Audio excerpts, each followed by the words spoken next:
Hey everybody, welcome back to the channel for those of you that are returning, and welcome to the channel if it is your first time here. Today I'm gonna get started on this body work on the car.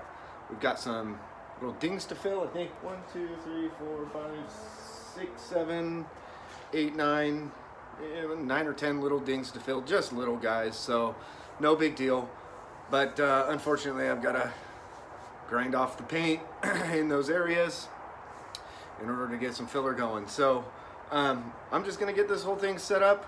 Probably, more than likely, gonna be mostly time-lapse type of stuff, but at least you'll get to see, you know, what I'm doing, what's going on.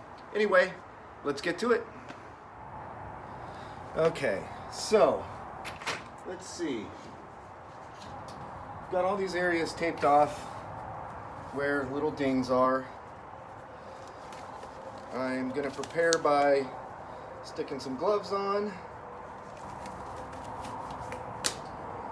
and the Body Man mask. Sorry, the lighting is terrible because the sun's just kind of beating down right in the spot where I'm filming. Okay, and we're also gonna do some glasses because we're doing some grinding. And you definitely want glasses while you're grinding. Now, if you're doing this, it's always nice to have a little chair. Get yourself comfortable.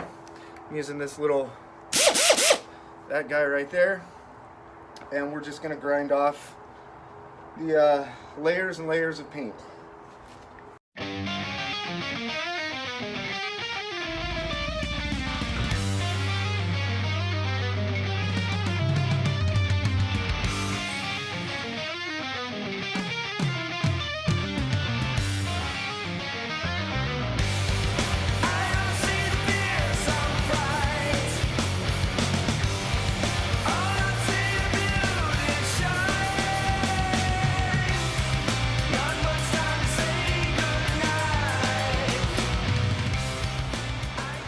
Okay, so let's see. What I just basically did there is grind down to bare metal all the spots that are getting some body filler, and we went quite a bit wider. I usually like to go about 4 to 6 times what I'm gonna need. That way I can spread the filler out and shape it in, and that way you're not left with any, you know, weird stuff in there. Because a lot of times if you just try and fill just the little spot, when you go to sand the filler, then you're just sanding that stuff out and it's not really gonna get smooth. So it's not the prettiest thing in the world at this point, but that's what it is. That's it right there. So I'm gonna go ahead and get the filler ready and get this stuff mixed up, and we're gonna get to work on that. Okay, I mixed this stuff really hot, so it's gonna have to go quick.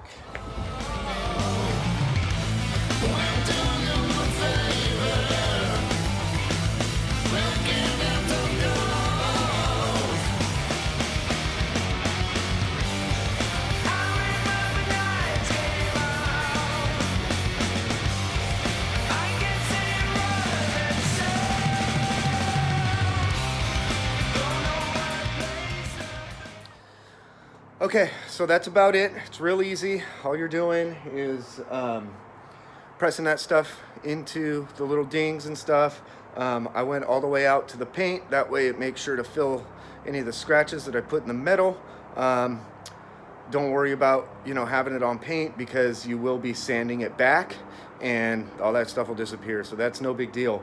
The first coat that I put on was way too hot. I'm not used to this particular brand of body filler, so I ended up using more hardener than I needed, and it just set up too fast. So I just kind of went over it again with a much cooler mix, and hopefully that'll do. Hopefully it was enough hardener, because if not, then I'm gonna have to scrape that stuff off, which is gonna be a pain in the butt, but we'll see. A little bit of trial and error with this product that I haven't used before. But it got good reviews, so it's supposed to supposed to sand down pretty well, which is really what I'm looking for. I don't mind a little learning curve there. So once the stuff sets up, we'll get to the rest of it. Okay, so it's been a few minutes and this stuff is not dry. It's not all the way set up, but for this step, you don't want it to be. You want it to be a little bit soft, because what I'm going to do here is I'm going to use, I can't remember what they call this in the industry, whether it's a rasp. I think it's a rasp, but it's kind of like a cheese grater for the body. And basically what you're doing here is knocking down all the high stuff so that it makes it easier to sand. So let's kind of get to it, and I am not coming at this from the right angle here, but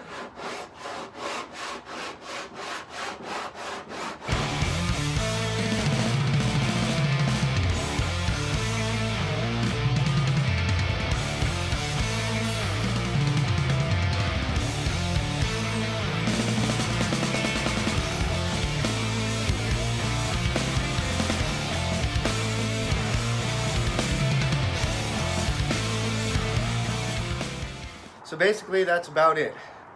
You're just basically knocking off all the real high spots on the body filler, taking it down, you know, especially that back one. I had quite a bit on there, so you want to take it down a reasonable amount.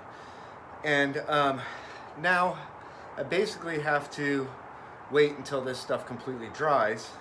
On this second spot back here where I had put the stuff that really had set up really too fast, it was really hard to knock that down.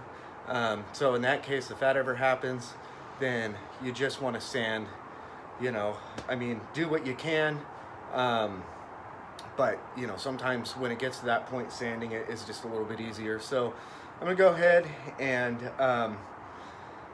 you know, just kind of wait for this stuff to dry and set up more. And then we'll get to the rest of the sanding. Okay, now this is completely set up, which is great. The thing that's not great is that I bought some discs for my DA. Were 40 grit, and I accidentally bought 5-inch discs. I want to have a 6-inch DA, so those won't work. So I have no choice but to bust out the bad boy, because I am not doing this by hand. It sucks. So this will work. It's just going to be difficult to get into some of these tighter areas, but it is what it is. Hopefully my compressor will keep up. So first of all, we got the mask. Always wear a mask when you're sanding this stuff.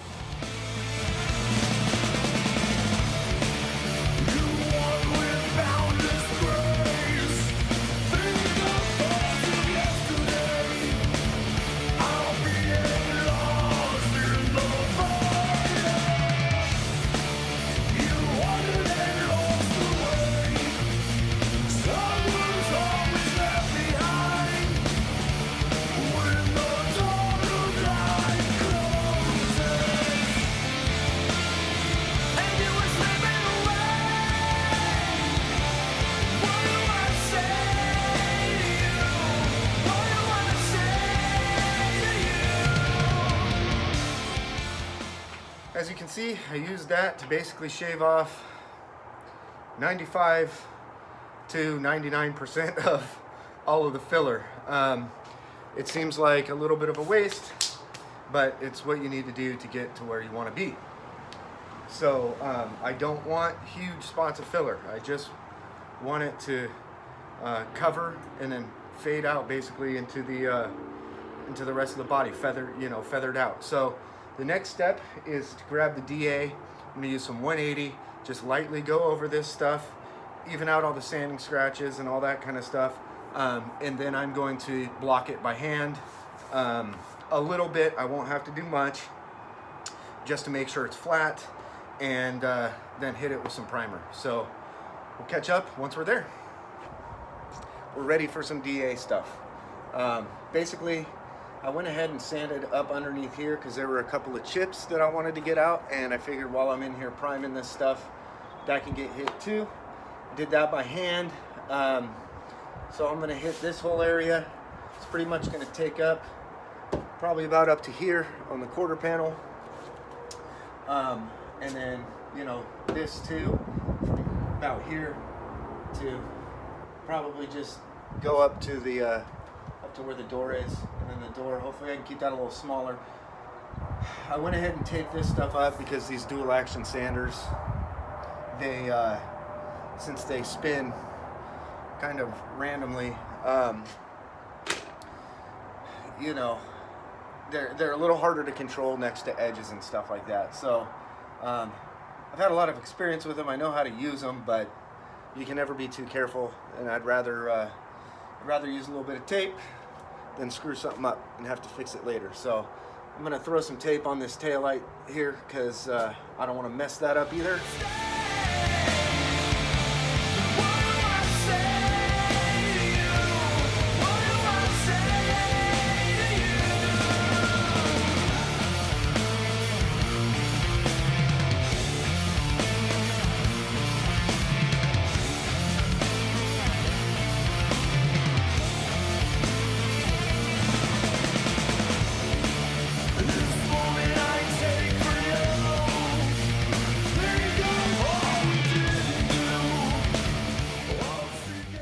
This is pretty much done. A lot of what I'm doing here is,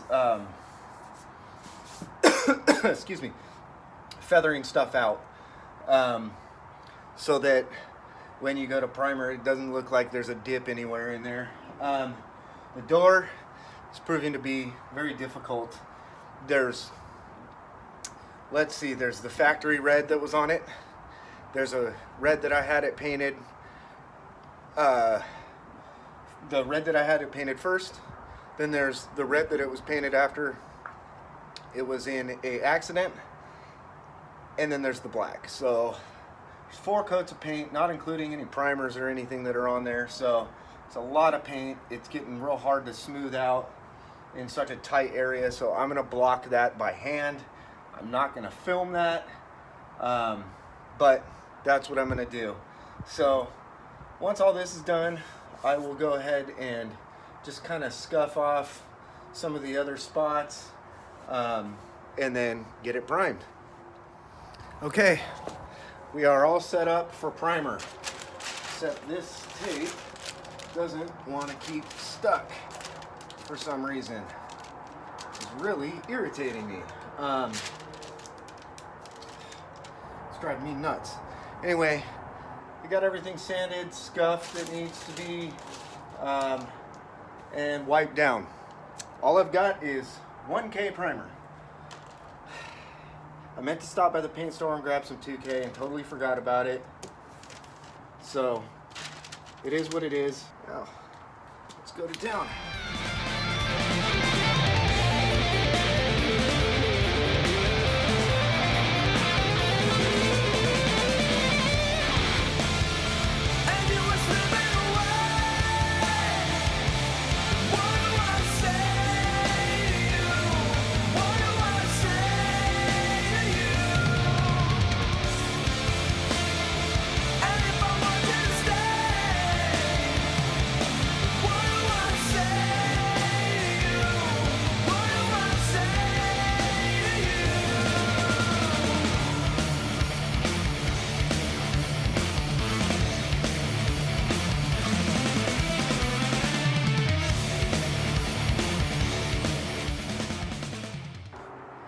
Okay, all in all, we're looking okay. I did notice some spots that I hadn't feathered out well enough. I thought I had. Sometimes it can be hard to tell, but that's kind of what filler primer's for too. Because once I block that out, that stuff should smooth out. Should. I used like a whole can on this area just so that I could get it built up as thick as I could, so that when I go to block it, then I can fill those spots a little bit. Now, when I was sanding around the door lock and everything, it damn near took out all of the, well, not all of it, but a lot of the the body filler that I put in on the little ding on the door. So I've got some putty that'll work to fill that the rest of the way, and I'll just have to use smaller tools and be a little bit better with it. Also, around that door lock, I couldn't feather anything out, and it looks awful. I mean, you can just see where it was sanded, like you could totally tell. So that's probably not going to block out. What I'm probably going to have to do is take the door lock out and then, you know, feather it all the way down and then put the door lock back in. No big deal, really, just one of those things. So that's going to pretty much wrap it up, guys. I hope you guys are having a good one, and we'll catch you on the next one.